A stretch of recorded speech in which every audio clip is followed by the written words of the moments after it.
Sotihotu Namo Buddhaya. Bapak Ibu saudara sekalian, kembali kita sebagai umat Buddha memperingati hari besar dalam agama Buddha, yaitu Tri Suci Waisak. Ada 3 peristiwa penting yang kita peringati setiap kali Tri Suci Waisak tiba. Yang pertama adalah kelahiran Pangeran Siddhartha. Beliau lahir sebagai seorang putra raja Suddhodana dari kerajaan Kapilawastu. Beliau lahir di Taman Lumbini yang indah.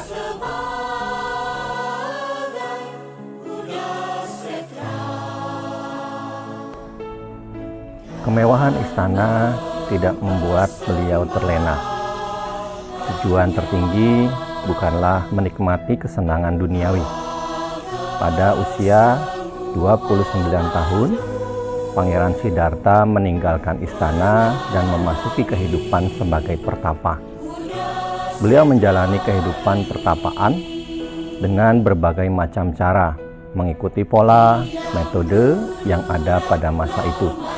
Hingga akhirnya pada usia 35, Pangeran Siddhartha atau Petapa Gotama merealisasi kesadaran agung, mencapai apa yang kita sebut dengan Anuttara Sama Sambodhi. Petapa Gotama menjadi arahat Sama Sambuddha Gotama. Inilah peristiwa yang kedua yang kita peringati saat Tri Suci Waisak.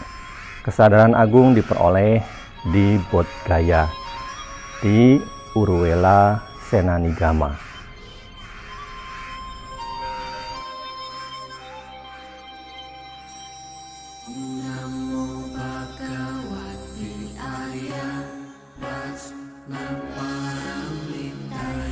Peristiwa yang ketiga, Bapak Ibu sekalian, adalah wafat agung, atau kita umat Buddha menyebutnya Mahaparinibbana. Beliau telah mencapai kesadaran agung, memberikan bimbingan Dhamma kepada para dewa dan manusia, menuntun mereka untuk merealisasi kesucian dalam jalan Dhamma. Parinibbana terjadi pada usia 80 tahun, dan peristiwa ini terjadi di Kustinara. Inilah 3 peristiwa suci, 3 peristiwa agung yang kita peringati setiap kali Tri Suci Waisak tiba.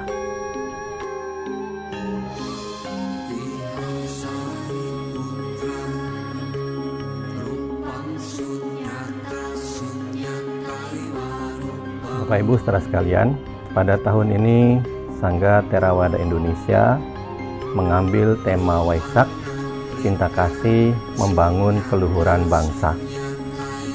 Bangsa kita, bangsa Indonesia, adalah bangsa yang berbudaya, beradab, dan juga berbudi.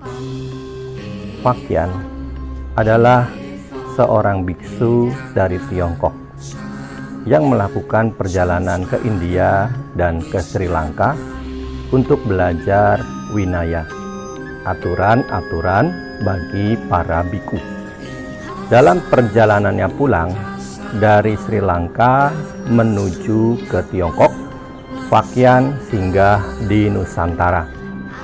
Pada saat itu, beliau singgah di Yepoti, di Pulau Jawa, atau di Tolomo, Kerajaan Tarumanagara.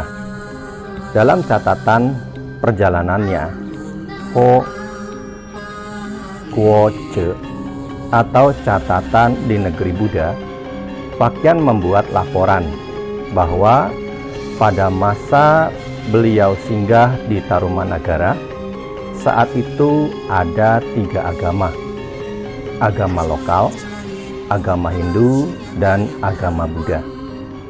Jadi dari sini kita ketahui bahwa di Nusantara agama Buddha sudah ada minimal sejak abad keempat pada masa Tarumanagara yang saat itu dipimpin oleh Maharaja Purnawarman.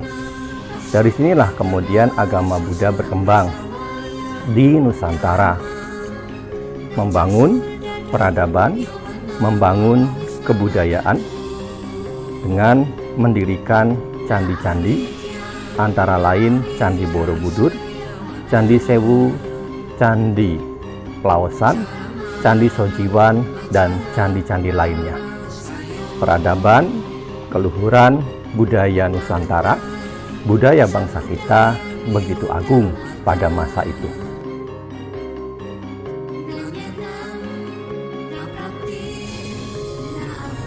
Keluhuran peradaban budaya bangsa yang ditinggalkan oleh agama Buddha dari masa lalu dalam berbagai bidang. Dari sisi seni arsitektur, seperti tadi sudah disebutkan, melahirkan bangunan-bangunan candi yang agung dan megah yang sebagian masih bisa kita nikmati pada masa kini. Dari sisi seni arca, juga menghasilkan arca-arca yang indah.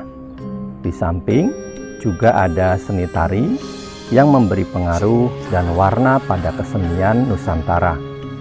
Inilah beberapa contoh dari keagungan peradaban budaya Buddhis yang pernah ada di Nusantara dan masih kita nikmati sampai hari ini.